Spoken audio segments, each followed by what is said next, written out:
विधितृण पर्यंत असार भाविसु निर्धारा भाविसु निर्धारा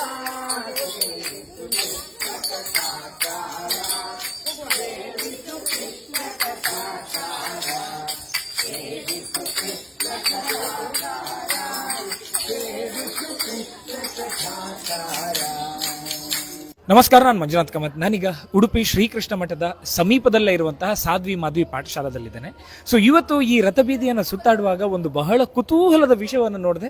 ಪುಟ್ಪುಟಾಣಿ ಪುರಂದರ ದಾಸರು ರಥಬೀದಿಗೆ ಸುತ್ತು ಬಂದು ಭಜನೆ ಹಾಡ್ತಾ ಜೋಳಿಗೆಗೆ ಮಾತೆಯರು ಅಕ್ಕಿಯನ್ನ ಹಾಕ್ತಾ ಇದ್ರು, ಬೆಲ್ಲವನ್ನು ಹಾಕ್ತಾ ಇದ್ರು. ಇದು ಏನು ಅಂತ ಕುತೂಹಲಗೊಂಡು ಆಚಾರ್ಯರ ಹತ್ರ ಮಾತಾಡೋಣ ಅಂತ ಬಂದೆ. ನಮಸ್ಕಾರ ಆಚಾರ್ಯರೇ.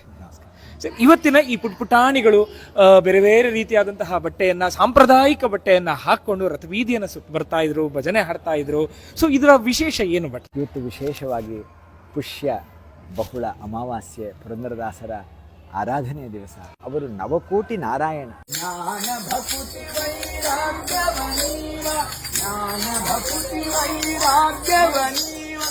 ಆನಂದ ತೀರ್ಥರ ಪಾಡ ಶ್ರೀಮದಾನಂದ ತೀರ್ಥರ ಪಾಡು, ಹರಿಕಥಾ ಶ್ರವಣ ಮಾಡು, ಹರಿಕಥಾ ಶ್ರವಣ ಮಾಡು, ಹರಿಕಥಾ ಶ್ರವಣ ಮಾಡು, ಹರಿಕಥಾ ಶ್ರವಣ ಮಾಡು, ಹರಿಕಥಾ ಶ್ರವಣ ಮಾಡು, ಹರಿಕಥಾ ಶ್ರವಣ ಮಾಡು.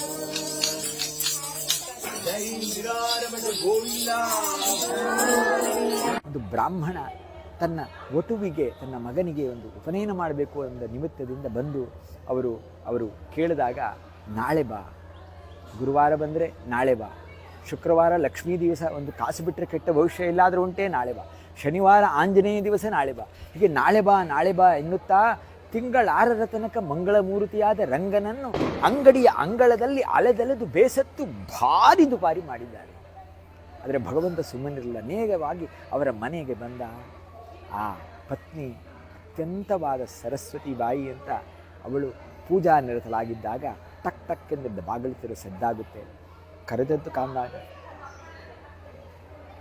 ವೃದ್ಧ ವಿಪ್ರ, ತಾತ ಬಂದ ಕಾರಣ ಎಂದಾಗ ಹೀಗೆ ಹೇಳ್ತಾರೆ, ಮಗನ ಒಂದು ಉಪನಯನ ಮಾಡಬೇಕಮ್ಮ, ಏನಾದರೂ ದ್ರವ್ಯ ಸಹ ಮಾಡು. ಅಯ್ಯೋ, ನನ್ನ ಹತ್ರ ಇರೋ ಬಂಗಾರ ಎಲ್ಲ ನನ್ನ ಪತಿ ದೇವರು ಪ್ರತಿನಿತ್ಯ ಲೆಕ್ಕ ಮಾಡ್ತಾರೆ, ಆದ್ದರಿಂದ ನಾನು ಅಂಥ ಭಾಗ್ಯ ಕಟ್ಟಿಕೊಂಡು ಬಂದಿಲ್ಲ, ನೀವು ಅವರ ಹತ್ರ ಹೋಗಿ ಕೇಳಿ ಅಂತ ಹೇಳಿದಾಗ, ಅಯ್ಯೋ ಅಮ್ಮ, 6 ತಿಂಗಳಿಂದ ಹೋಗಿ ದುಡಿದೆ ಬಿಡಿ ಕಾಸು ಬಿಡುವವನಲ್ಲ ನಿಮ್ಮ ಗಂಡ, ಆದರೆ ನಿನ್ನ ಆಭರಣಗಳೆಲ್ಲವನ್ನು ಲೆಕ್ಕ ಮಾಡಬಹುದಾದರೂ ನಿನ್ನ ಮೂಗಿನಲ್ಲಿ ಹೊಳೆಯುವ ಥಳಥಳದ ವಜ್ರದ ಮುಖರ ಅದು ಮಾತ್ರ ನಿನ್ನ ತಂದೆ ತಾಯಿಯರೇ ಕೊಟ್ಟದಂತಾಗಿರುತ್ತಲ್ಲಮ್ಮ, ಬಂದವನು ಪಾಂಡುರಂಗ ಕೃಷ್ಣ ಅಂತಲೇ ತಿಳ್ಕೊಂಡು ದಾನ ಮಾಡುವ ಅಂತ ಕೇಳ್ತಾರೆ.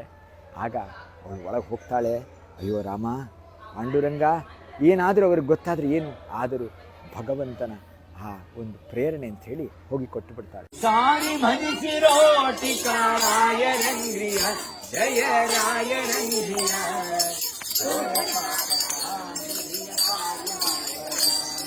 ಸಾರಿ ಭಜಿಸಿರೋ ರಾಯರಂಗ್ರಿಯ ಜಯ ರಾಯರಂಗ್ರಿಯ, ಘೋರ ಪಾತಕಾಂಬುಧಿಯ ಪಾರು ಮಾಡ್ತಾರೆ. ಆಮೇಲೆ ಗಂಡ ಕೇಳಿದಾಗ ಅತ್ಯಂತ ವಿಪರೀತ ರೀತಿಯಿಂದ ಅವನು ಇನ್ನೇನು ಪ್ರಾಣನೇ ತೆಗಿತಾನೆ ಅಂತ ಹೇಳಿದಾಗ ವಿಷ ಕುಡಿಲು ಬಂದಾಗ್ತಾಳೆ. ಆ ವಿಷದ ತಟ್ಟೆಯಲ್ಲೇ ಆ ವಜ್ರದ ಮುಖರ ಬರೆಯುತ್ತೆ. ಬಂದು ಹಿಂದೆ ಕೊಟ್ಟಾಗ ಆಗ ಪರಿವರ್ತನೆ ಆಗೋ ಕಾಲ, ಆ ಮೊಮೆಂಟ್ ಆಫ್ ಟ್ರೂತ್ ಅಂತ. ಆಗ ನಿಜವಾಗಲೂ ನಾನು ಕೃಷ್ಣ ದರ್ಶನವಾಗಬೇಕಾದ್ರೆ ಈ ರೀತಿ ನಾನು ನಿಜವಾಗಲೂ ಸರ್ವಸ್ವವನ್ನು ದಾನ ಮಾಡಬೇಕು ಅಂತ ಹೇಳಿದೆ. ಆ ರೀತಿ ಅವರಿಗೆ ಗೋವಿಂದ ಸೇವಿಸು ಕೃಷ್ಣ ಕಥಾ ಸಾರ, ಸೇವಿಸು ಕೃಷ್ಣ ಕಥಾ ಸಾರ, ಸೇವಿಸು ಕೃಷ್ಣ ಕಥಾ ಸಾರ, ಸೇವಿಸು ಕೃಷ್ಣ ಕಥಾ ಸಾರ. ಆ ವಿಧಿ ಜೊಳಗೆ ಪರ್ಯಂತ ಅಸಾರ ಭಾವಿಸು ನಿರ್ಧಾರ, ಭಾವಿಸು ನಿರ್ಧಾರ. ಜಪ ತಪಗಳ ಮಾಡಲು ಬಲು ಘೋರ,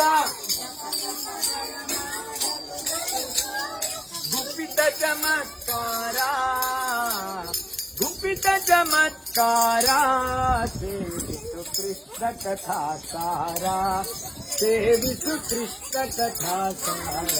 ಆ ಮಕ್ಕಳೆಲ್ಲ ಆ ರೀತಿ ತಮಗೆ ಯಾವ ರೀತಿಯ ಧನ ಕನಕ ವಸ್ತು ವಾಹನದ ಇದ್ರೂ ತಾವು ಆ ವಿಶೇಷವಾಗಿ ಅಂಗಳಕ್ಕೆ ಹೋಗಿ ಜ್ಞಾನಿಗಳ ಹತ್ರ ತಾವು ಭಿಕ್ಷೆ ಬೇಡಿ ಆ ಒಂದು ಏನು ಗಳಿಸ್ತಾರೋ ಆ ಜ್ಞಾನಿಗಳಿಂದ ಒಂದೆರಡು ಅಕ್ಕಿ ಕಾಳು ಅಥವಾ ಏನು, ಯಾಕಂದರೆ ಜೀವನಕ್ಕೆ ಇನ್ನೇನು ಬೇಕು, ಒಂದು ಹೊತ್ತು ಅಕ್ಕಿ 2 ಹೊತ್ತು ಊಟ ಮಾಡೋದು ಅಷ್ಟೇ.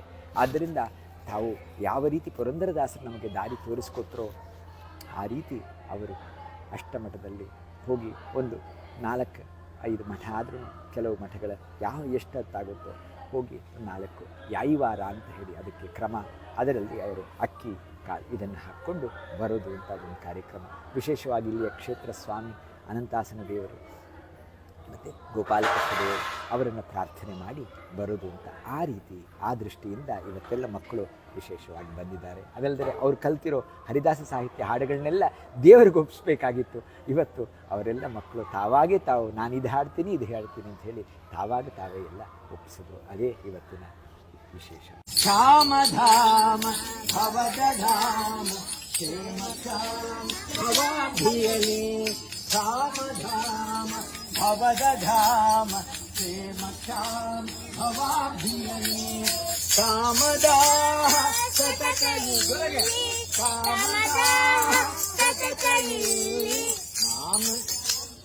ಧಾಮಿನೇಡು ಕ್ಷೇಮ ನಾವಿನೀಡು ರಾಮ ರಾಮ ಜಯ ರಾಜ